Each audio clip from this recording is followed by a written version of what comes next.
Hello, everyone, and welcome to A New Direction. My name is Jay Izzo, and wow, do we have another great show for you.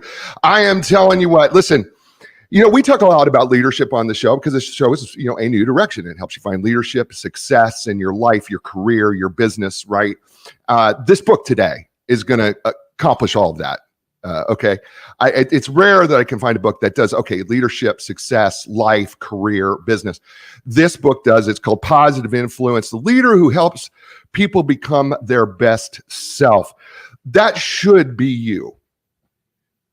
That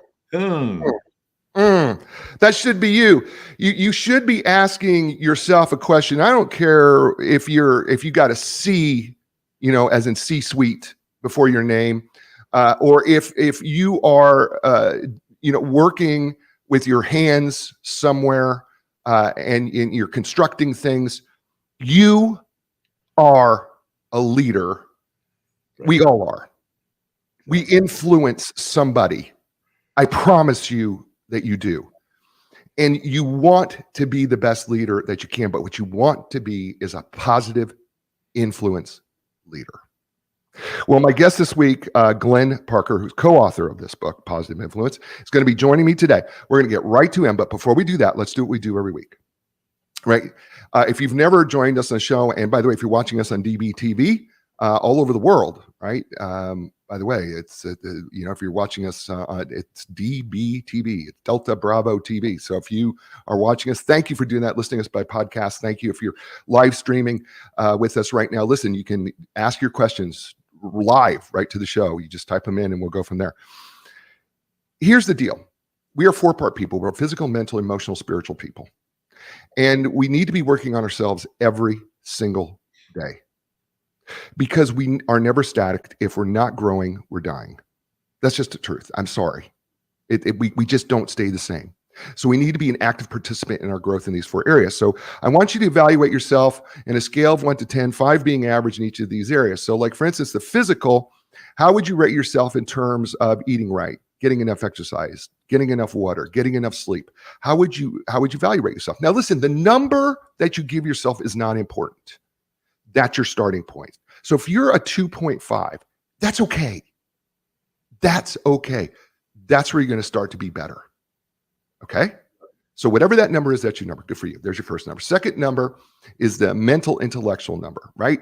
My wife says to me, you can't be on the couch like a couch potato and think that somehow information is just going to magically absorb into your brain. We have to be an active participant in our intellectual growth, in our wisdom, in our knowledge, and our understanding of who we are, what we do. We need to be an active participant. There's a lot of ways to do that. One of the ways to do that is read a book. Because that gives us growth, right? But you know what? We have two halves of the brain, left brain, right? So, we need to work that logical side of our left brain and we need to work that creative side of our right brain. We each have one, right? So you could learn a foreign language, take up an instrument, things like that help improve your intellectual mental growth. So on a scale of 1 to 10, how would you say you're doing? That's your second number.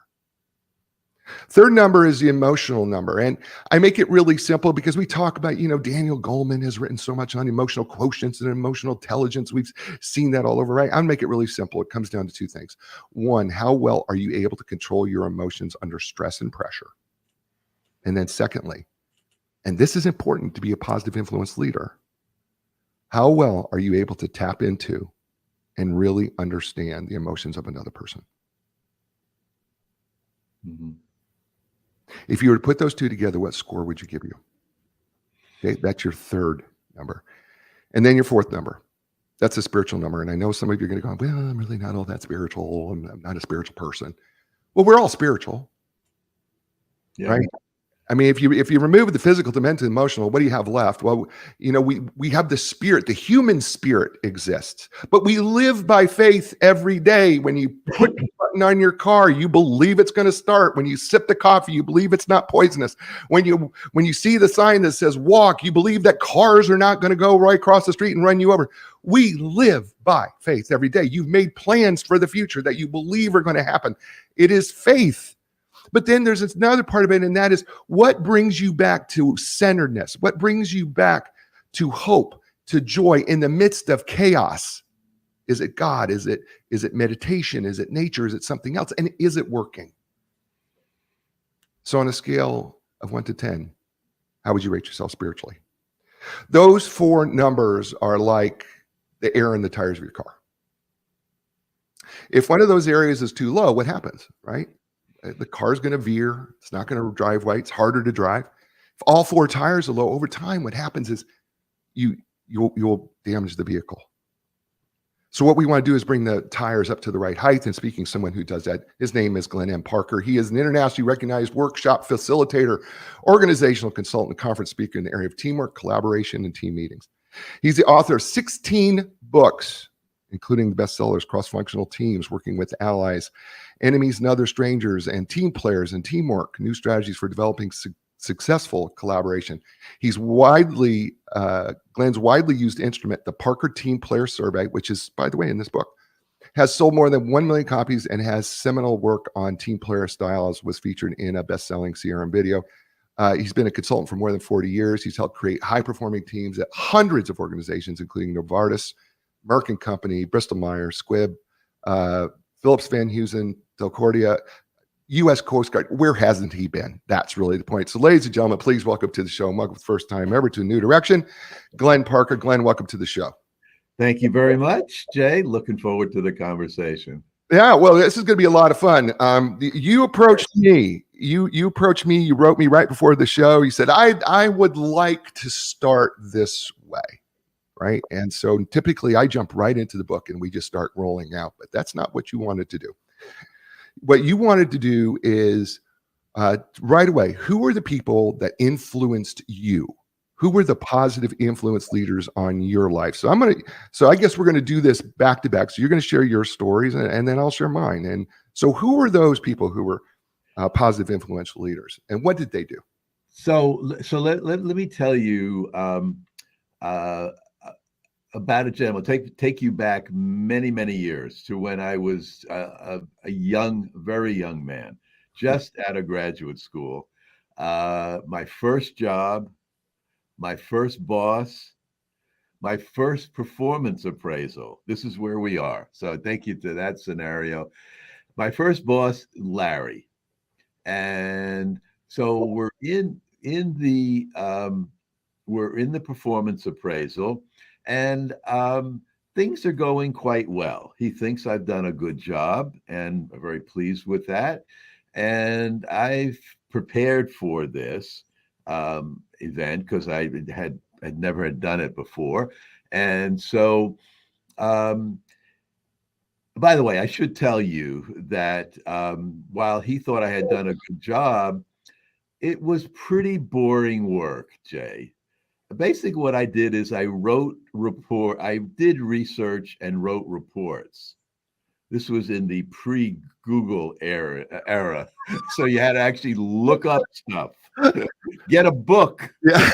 look it up, maybe even go to a library. Yep. And look things up. And I wrote reports. And I looked more things up and I wrote more reports. And I got good at writing reports. And so he was very pleased with that. So we come to that point in the performance appraisal, and I think everybody knows this part, which is your development plan. What do you want to do next? And so I had thought about this, and I had also been listening to the folks across the hall who were doing leadership training. And they seemed to be having a lot of fun. They were traveling all over the US and Canada, and they were conducting workshops, and they were coming back with stories. There's always the usual travel stories. You know, I got stuck in Des Moines and I had to stay overnight in Motel 6. And then, or they were talking about what happened in leadership training and how much fun and all the interesting people they met. So I said to Larry, I think I would like to try leadership training. And I was wondering if a part of my plan that I could observe a class. So he said to me, oh, as a matter of fact, Glenn, I'm traveling down south next week. I'm going to be conducting workshops in 2 cities. and you could come along with me. He said, but there is one thing. He said, I can't really justify your travel expenses unless you teach something. Mm. So my lips started to quiver. I said, Larry, well, I don't know anything. What do you mean? How could I teach something? I don't know anything. He said, don't worry about it. We'll figure it out. Mm. And he did. And I did. And I went down south with him and I taught something and it went very well. And I went, wow, I like this. Mm. I can do this. Mm. And I realized then that that's what I really wanted to do. Mm. That was my true north. That was my core purpose in life. And I didn't realize that, but Larry did. Mm. He saw something in me that I didn't see in myself. And this is one of the things that a positive influence leader does. They see something in you that you didn't see in yourself.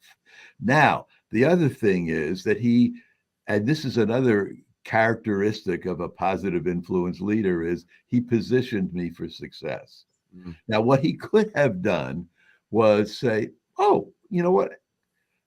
I'll give you my notes and you can teach the 2-day workshop and I'll sit in the back of the room and give you feedback about how you did. No. He didn't do that. He gave me a 2-hour block the afternoon of the second day. The group was already warmed up. They were in a good mood. And the only thing I could do at that point was really screw it up. And I didn't. And it went well. So and this is the kind of the message out of this story, which is he positioned me for success by giving me 2 hours and not throwing me to the wolves by saying, teach the whole 2 days. No. And I can imagine some leaders saying, oh, I'm giving you a great opportunity here. You can show your stuff for 15, 16 hours over 2 days. No, he didn't do that. So that changed my life, and that changed the trajectory of my life and my career, because I went on from there to do leadership development and then organization development and then team development. And that's what I discovered really what my true north is. Does that make sense to you? No, listen, I'm a coach who helps people find purpose. It's one of my things. I know that I know that I possess 3 of the 4 strongly. The 4th one I just do, I think, but of the 4 that we have. And so, no, I understand it. I get it. I've had different people in my life that have exhibited different strengths in leadership. I know for me, I've written about him in my last book and all over. He unfortunately passed away a couple of years ago, but Bob Lillydahl, when I was on the farm, and we didn't have a farm. And so the only job that you get in a town of 100 people is you're going to work on somebody's farm. And I started working on farms when I was 9, but I started working for Bob when I was about 12, 13. And, Bob pushed me. He made me embrace deliberate discomfort. And he got me to do things that were way out of my comfort zone, way out of my comfort zone. And I am so grateful for that, because it's why I will do what I do today. I love being in a deliberately uncomfortable position, because I know that every time I make myself be deliberately uncomfortable, that there's growth. And had Bob not pushed me to do things that I didn't know, that I was afraid to do, that I would never have done on my own, I would not be doing the things that I do today. I just wouldn't. I would never, 5 years, I would have never started a podcast. And, now we're on TV. I would have never done it. But because I was willing to go, why not? You castrate a hog at 12, you can pretty much do a podcast. So let me ask you this. What did he do to support you along that way so that you could feel like you could do all of that? Well, I think he just had confidence that I was going to be able That's to do it. very, yeah, Yeah, I mean, he knew that I didn't think I could do it, but he knew that I could do it. okay. So he knew that But he it had to was. send that message to you Yeah, somehow, yeah, verbally or non-verbally. yeah. Well, he knew that I needed to overcome my own fear, and so because I mean, he literally would say, "Come here, you can do this. Let's go. Come on, let's get it Yeah, done." And then here was the interesting thing, Glenn, is when I did the thing he asked that I didn't think I could do, and I did it, I was like, well, what's the next challenge? yeah, What are we going to do next? So then what happened was every time he would say, I want you to do this, and I would go, oh gosh, I don't know. In my head, I was going, I don't know. But because we accomplished the earlier tasks, right. I knew that he had confidence in me that I could do it. And he would give me the freedom. This was the beautiful thing about Bob. He would say to me this, I don't care how you get it done. I don't care how you finish it. I just want you to find a way to finish it. And he gave me this freedom to create my own plan. And then if I was, let's say I was doing something, and he'd come by and he would see that I was working, and he would say, "Okay, I'm gonna help you save a little energy here." Yeah, Okay, because you're expending. He used to tell me this often. You're expending a lot of energy. Let's work a little more efficiently. So let me show you a few things, right? Okay, here comes the teacher, right? The teacher leader, right? Which he was always going, let me teach you what you could do here. And it would be something as simple as, instead of pushing, try pulling, right. you know? Yes, Start with this, don't that. And if you're going to work with this is where you got to be careful, right? And so that was part of it, as well, is that he would be a teacher, he would be a motivator, but then he would come around and see how I was doing. Every now and then he had to give me a little kick in the tail. I mean, he did. He had to do it because I was a teenager who got a little lazy on occasion, but I needed it. sure. And but I also knew he was doing it in a supportive way. He wasn't doing it in a way to belittle me. He was doing it in a way because he knew that he could get more out of me. And Yeah, he did. and I think the idea that when someone gives you confidence, you do better work. It, Mhm. it, it, it translates into better work. And the other thing, it sounds like also when you talked about him coming by periodically, is that the positive influence leader, the supportive one, will say, "I got your back." Mhm. Okay, don't you get into trouble. I'm here for you. I'm not going to do it for you, No, no. but I'm gonna help you be successful. I'll teach you what you need to know. I'll teach you the tricks of the trade. And Yeah. by the way, I'm also going to teach you how to be a good person in this. Yeah, that all of that sort of thing. So that's a great story. It really is. And by the way, we collect stories of Oh, positive influence, and people love, by the way, to tell us these stories. And so I'll talk a little bit later about some people in the audience that want to like send in their story and get it published. Would oh, love to do that. That would be cool. awesome. So one of the things that comes right out of this book that I just think is so important for people to hear, and it is that you didn't build this alone. That's the title of chapter 1. Because there is this myth that you bring up of the rugged individualist. And I think that's really important for people to hear that message, that that we none of us who will ever be successful do it alone. And the idea of the rugged individuals. Listen, I grew up in Nebraska, in a small town of 100 people, right? Sure. We were about as isolated as we could be, but I still had people. So talk about the myth of the rugged individualist and not doing it alone.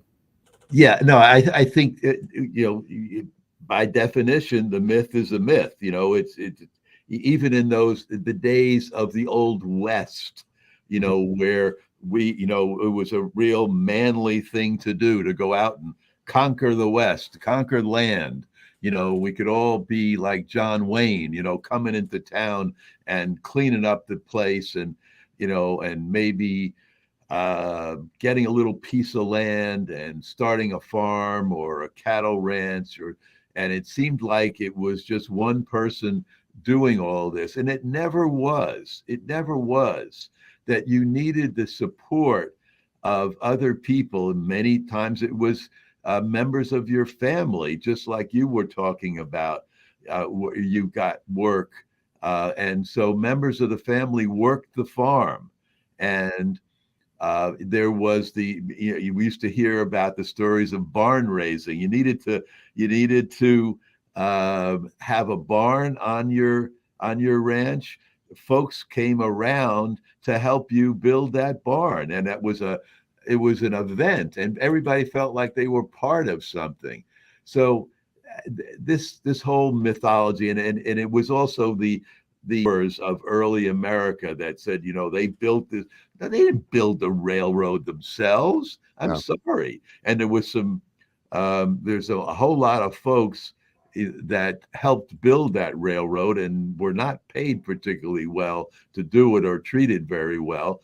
But and there, I have to say, initially everybody wanted the government out of their business, but the government provided a lot of things, and a lot of things that were supportive of that so-called rugged individualist.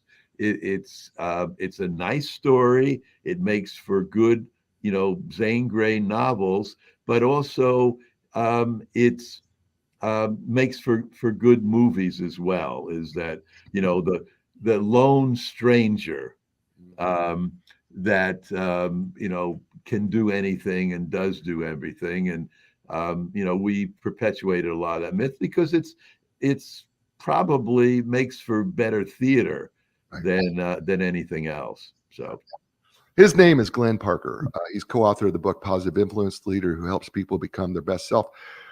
I will say this, even the Lone Ranger had Tonto.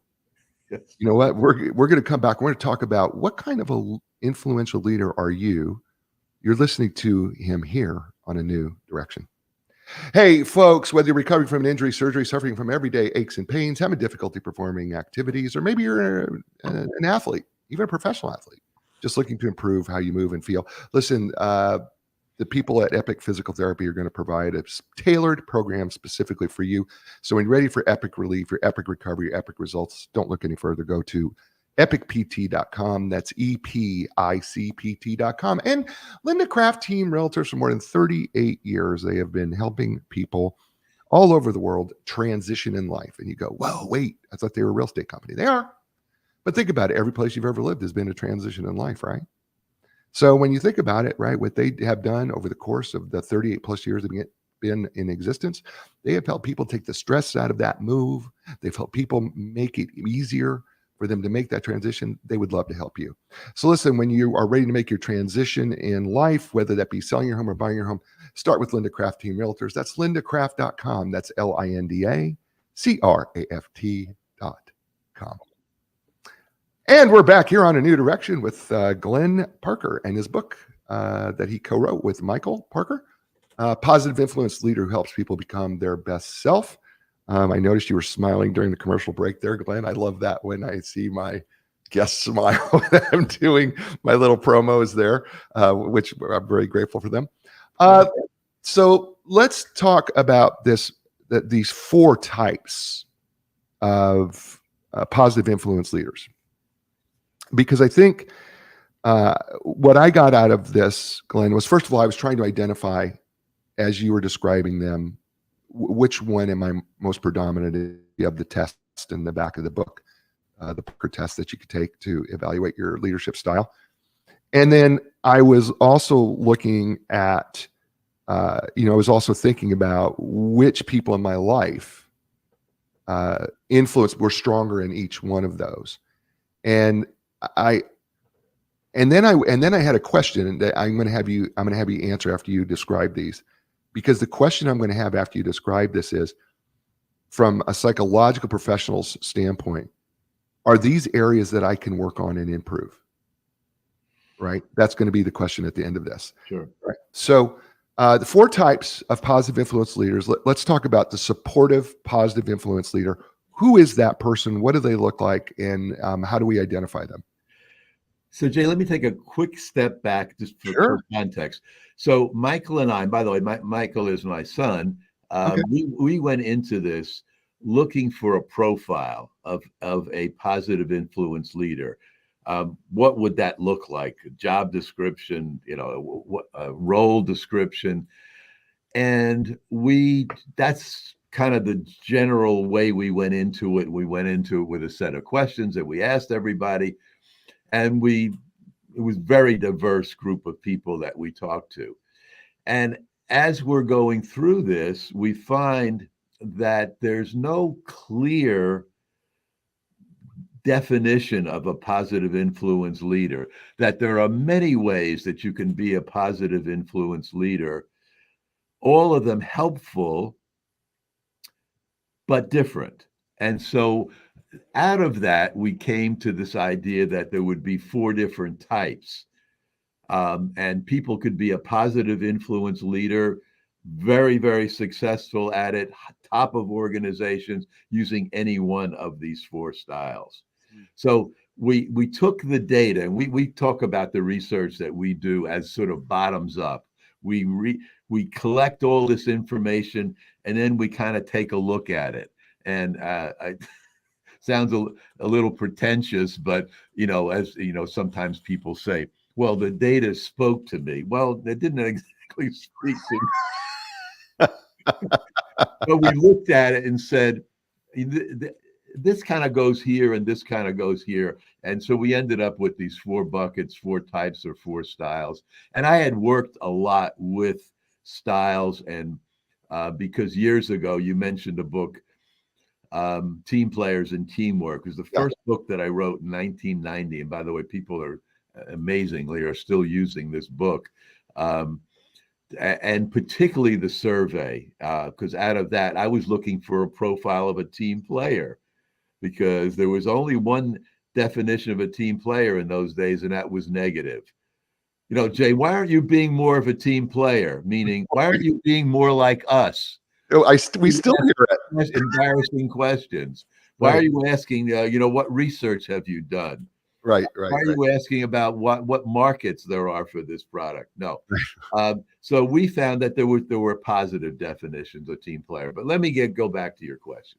So we found that there were 4 types or 4 styles: supportive, the teacher, the motivating positive influence leader, and the role model. So the supportive one is what you might expect. That's somebody who says, I'm with you. I got your back. You can do this. I'm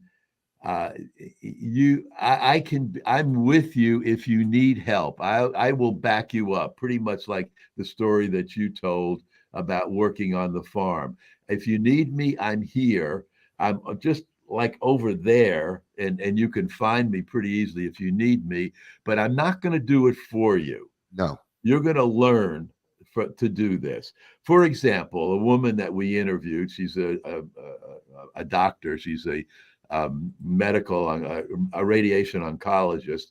She grew up in Jamaica in the West Indies, and her mother worked, so she was raised by a grandmother who taught her how to read and write. I mean, a little thing, taught her how to read and write, taught her basic life skills like sewing and how to grow things and farming, and the like. And she taught her about how to be a good person, but she said very high standards. She told me the story about she came home with a 70 on a test, and her grandmother was furious at her. You can do better than this. And so later in life, her grandmother developed cancer. And at that point, Cernette, her name was, she said, I'm going to become a doctor and become an oncologist and treat other cancer patients, because she learned from her grandmother about helping other people. And that's what she wanted to do. Another woman that we talked to, Jennifer, her mother loved history, and taught she taught Jennifer to love history, to and she restored her home, their family home, to the way it was originally in the federal period of our architecture in the United States. And she got the paint to make it look exactly like this. And Jennifer went on to major in American history. And her mother would say, "Gee, I think I taught you too well. What are you going to do with a degree in history? How are you going to make a living?" Well, Jennifer kind of made a pretty good living. She's now a senior curator with the Smithsonian Museum of American History. She is, Jay, she's living the dream. This is what she's got work where she can live her dream. So the supportive leader is somebody who helps you get to that point. The teacher is what you might expect, the person that teaches you things you need to learn in order to be successful.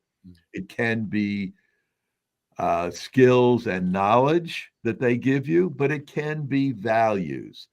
And when you get to work in an organization, it can get figuring out the culture. So yes, I'm going to tell you, I know what the employee handbook says, but let me tell you how it really is around here. And by the way, when someone says to you, "Let me tell you how it really is around here," listen closely, because they're telling you about the culture. Mm-hmm.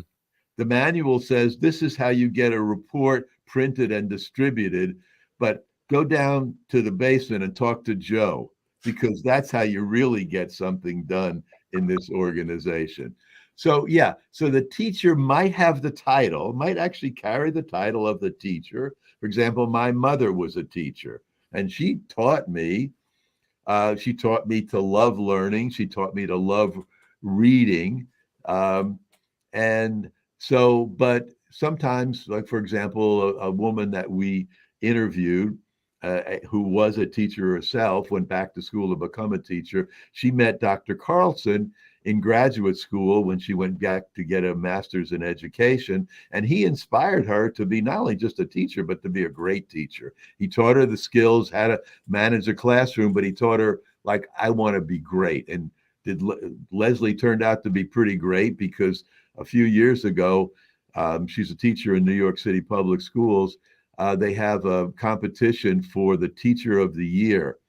And there's probably maybe 10,000 teachers in the city of New York. She was one of 100 that was selected as teacher of the year. So she kind of learned to be a teacher pretty well. So anyway, so people get inspired by people. They both learn skills, but they learn values and how to be a good person in this world. The motivating leader that was Larry. Larry was the motivating leader. He was somebody that saw something in me that I didn't see in myself. Number two, he also empowered me to act. And he made it so that I could be successful. He empowered me to do it on my own. And I went on to take on and to help other people at the same time. So the motivating person helps you find that core purpose, but then they don't just leave you there and say, "Hey, you ought to be a podcast host." They say to you, "Here's how to do it." So and by the way, if you need some help, here's my number, and we can talk about it. The role model is kind of just what you would think it would be. Somebody that you look at and you say, "Oh, that's how you do it." Like, I'm sure that you're a role model to other aspiring podcast hosts who want to learn how to do it. And I'll bet that you get phone calls from people, "I want to start. How do I do it?" So you watch, and that's how you learn. And one of the key things about being a role model is to walk the talk. Yep. You've got to be that person that says, "Okay, here's what you do.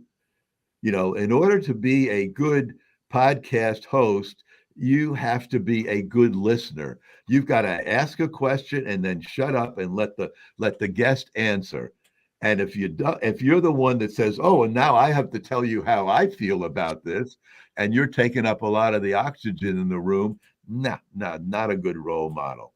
So, um, by the way, one of the greatest role models. I'm a big sports fan, Jay, and one of the great role models in sports is Michael Jordan.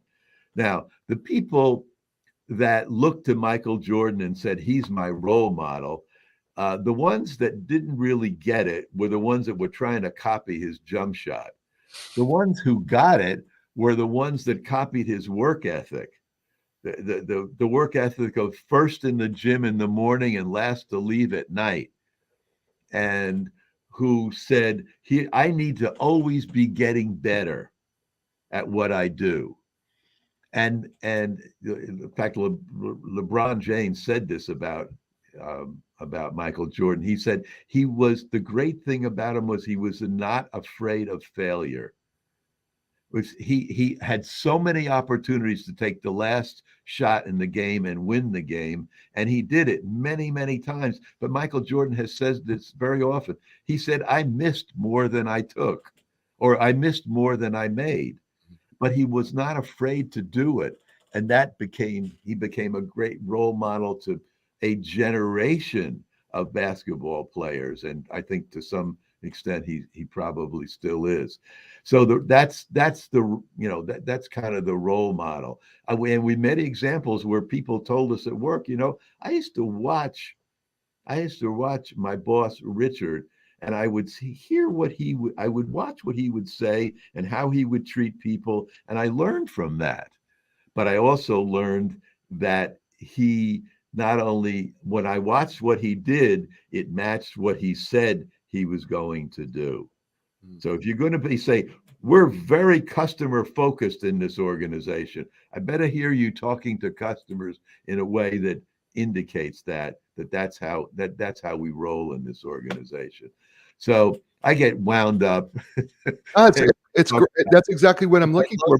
The stories, and this is how we built this was through the stories that people told us about their experiences. And I could go on and on about with these stories, but let's talk more.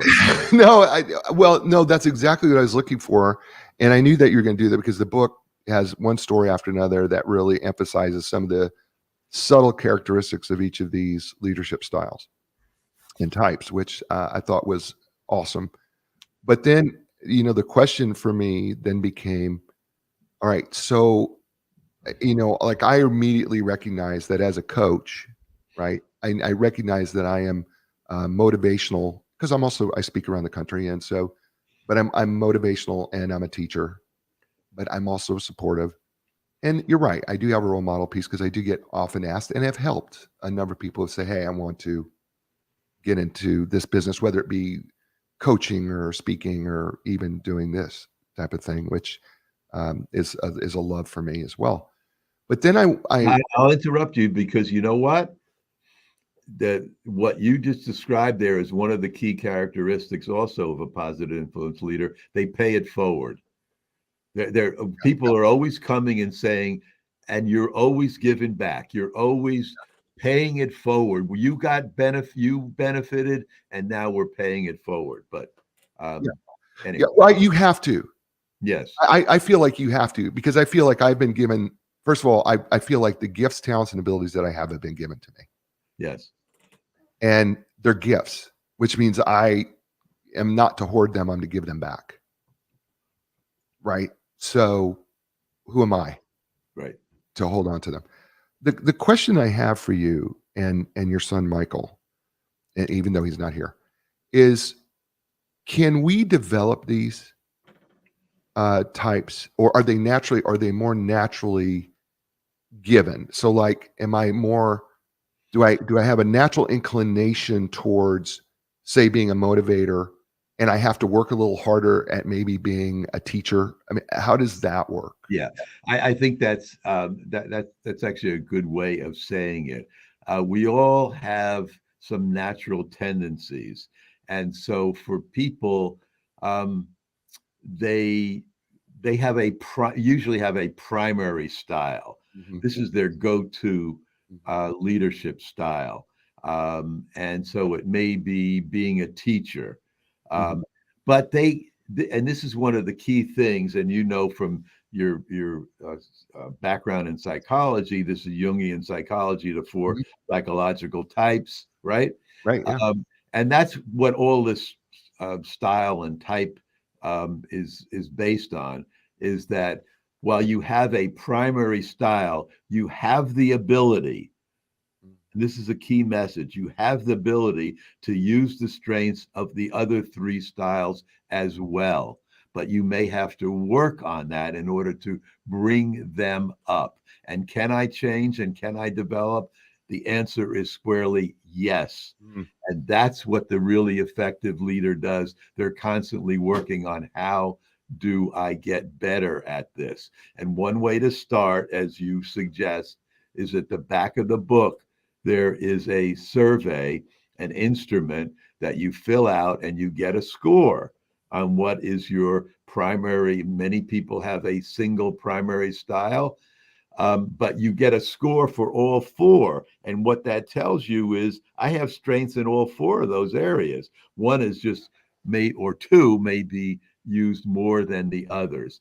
And then we say, okay, now what do I do with this? Well, there's a plan. I look at, okay, what are my strengths and what are the situations where I can make best use of those strengths?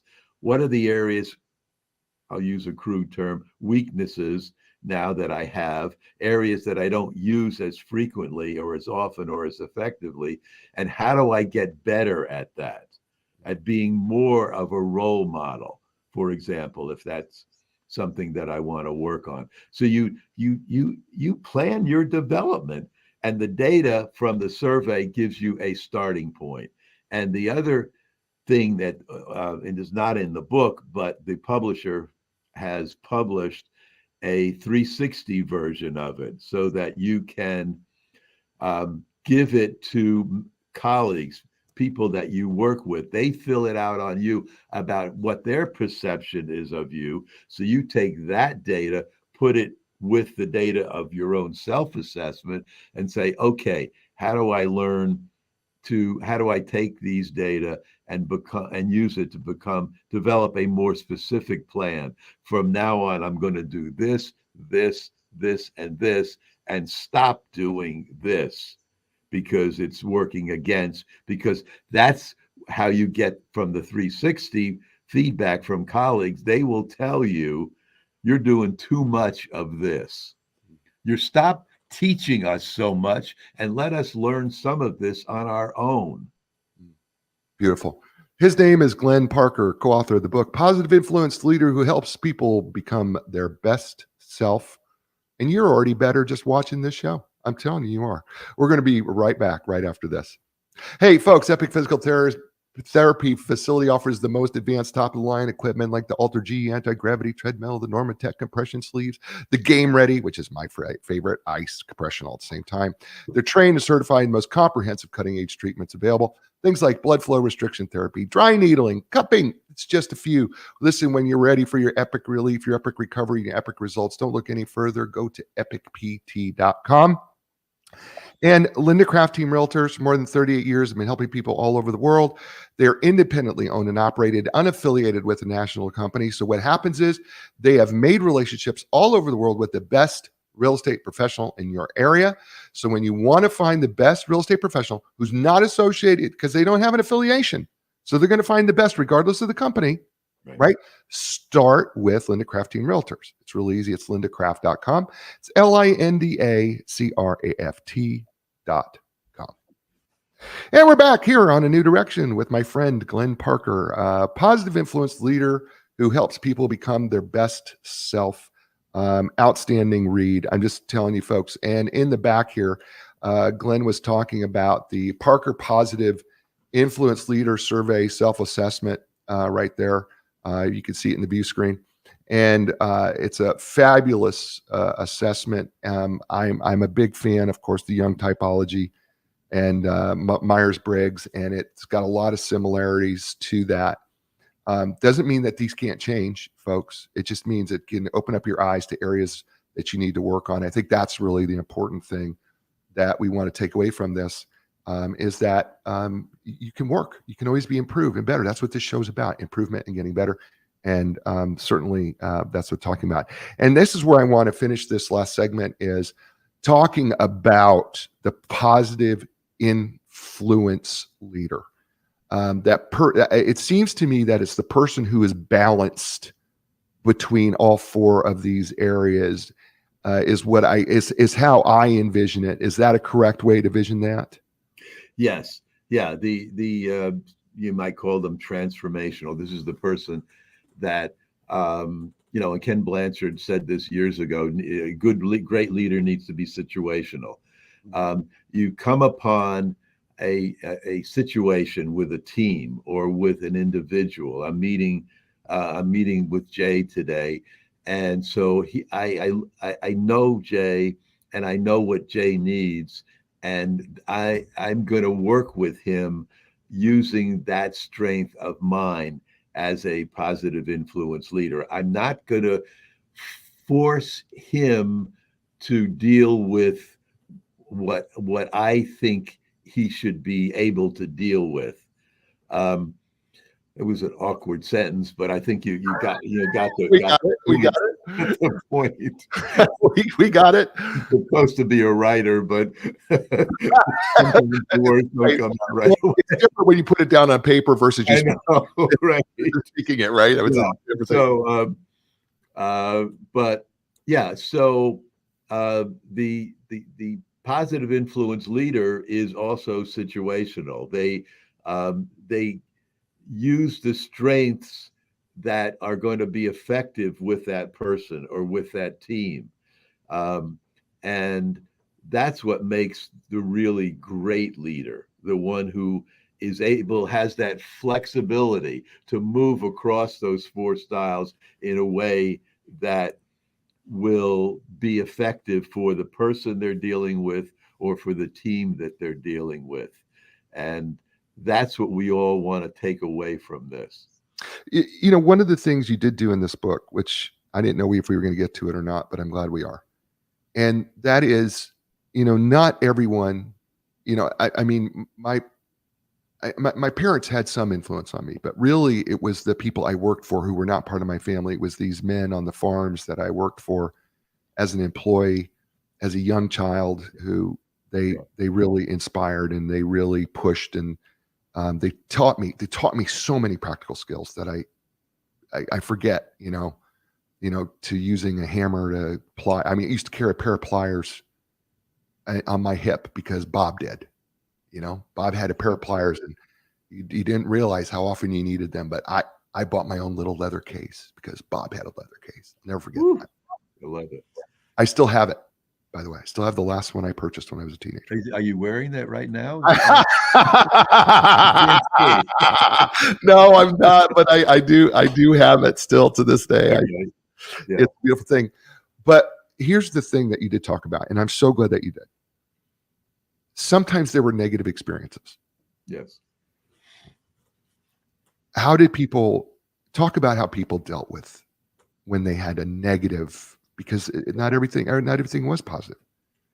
Yeah, it's a great question. I'll tell you let me tell you the backstory, because when we started doing the interviews, we didn't ask about negative experiences. And about maybe 3 interviews in, we were doing these separately, because Michael has a whole different, because he works in financial services, he has a whole different network of people.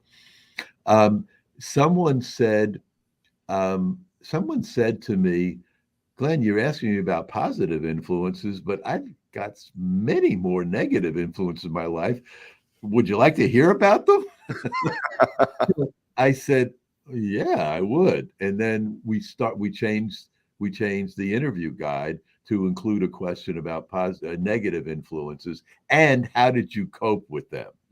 So we've got a lot of, some of the stories will blow your mind and in some cases make you cry, because people endured some really awful things that people said to them, people who should have cared a lot more about them.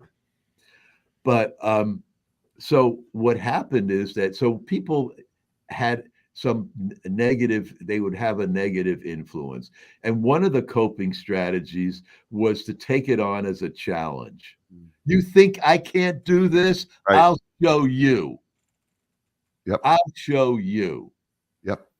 So Gerald, a gentleman we interviewed who had a 30-year career with General Electric as an engineer and then as an engineering manager, told us about this incident in high school, which he remembered in vivid detail. He went to talk to the college advisor, career counselor, Career counselor. person we all are familiar with.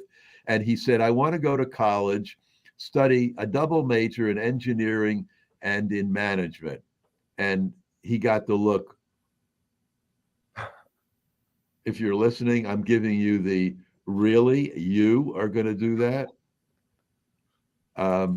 And he knew what that meant. Yeah. And so he said, yeah, I'll show you.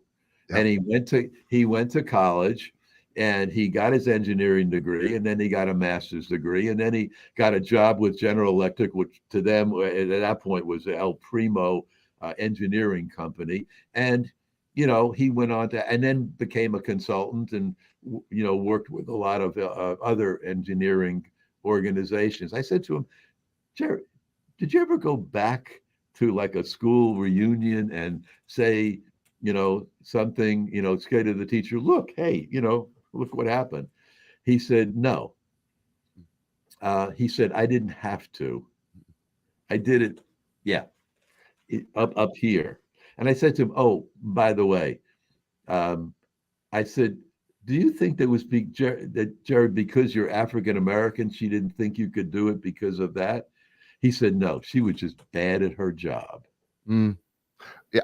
I had the same thing happen to me in high school. Bad at her job. Yeah. So yeah, go ahead. No, I had the same thing happen in high school. Did you?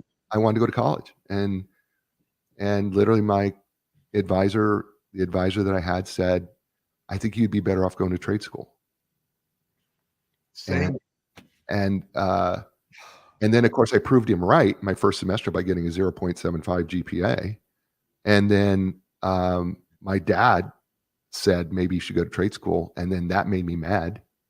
And I said I proved you wrong, and then I wound up being on Dean's list and going to grad school at Washington State University and working on my master's and my doctorate. And so I really took that as a challenge. And Right. I never said anything to anybody. I never said anything to my dad. I never said anything to my advisor. They knew. They knew I didn't have to say anything. Yes. They knew. And I think, and as it turned out, they were actually proud of me in both cases. Because they really said, wow. Right. Right. And what I heard when they said, wow, was I was so wrong. That's what I heard when they said. Yes. I apologize. Yeah. And it was, they weren't going to say that, but I understood that. We are down to our last. I'll tell you one more real quick, which is some people will use it as a learning experience. They will say, okay, for example, Mindy, a woman we interviewed who runs a wonderful program in South Florida for physically and sexually abused women.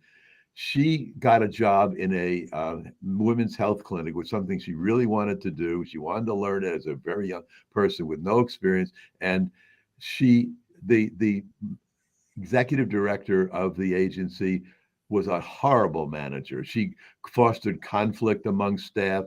She never listened to people's ideas. She didn't involve people in any decisions. And so Mindy said she didn't want to go, hey, she was a young person. She needed the job.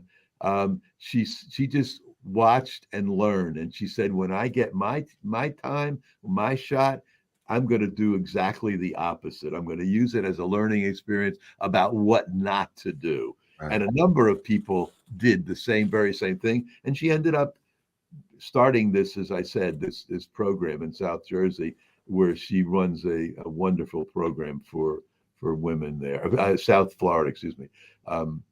So there are different coping strategies that people have based on their situation. I mean, you can't turn around, because some of the negative influences were parents or teachers, and you can't turn around and, Right. I was about to, Right. You can't just dismiss them. say some words that I shouldn't say on national television. So Yeah, we've done an hour, yeah, and so I'm not done. I know you're not, which is why we're going to have to bring you back for book 2. Okay. So why don't you tell people how they can get a hold of you, Glenn? Okay. Well, there's a website called www.thepositiveinfluenceleader.com. Thepositiveinfluenceleader.com. You can reach me at Glenn, Glenn, at thepositiveinfluenceleader.com. I'm obviously on LinkedIn, very, very active on LinkedIn. You'll have my email address in the show notes. I will make this offer to anyone, and that is that if you send me an email to that address and say, I will buy a copy of this book and pay it forward, I will gift it to someone I think could benefit from a book on positive influence leader, I will send you a complimentary signed copy of positive influence. You have to provide your mailing address, obviously. I also promise that I will not add it to any mail. I don't even have a mailing list, so there's nothing to add it to. So a one-time use. So because we know positive influence leaders pay it forward, if the first 5 people that send me an email and say, I will go to Amazon and I will buy a copy of Positive Influence and I will gift it to a person, a friend, a colleague, and you just tell me, I will believe you, and I will send you a complimentary signed copy of the book. That's awesome. Thank you Okay. for doing that. Stay with me, Glenn. Folks, this is the show. You know what I say to you every week. You are in control of 3 things in your life: your attitude, your effort, and your resiliency. I know circumstances can be tough. I know they can be difficult, but those are 3 things that are always within your control, because your attitude lives within inside you. Your effort is what you choose to give. And we all get punched in the mouth, but you choose to get back up again. Take advantage of it, because that's what you can do. I'll be back next week with another great guest. It's going to be another great show. As I say to you all over the world, you had tons of choices. You chose us. Thank you. And as I say to you everywhere, ciao, everybody.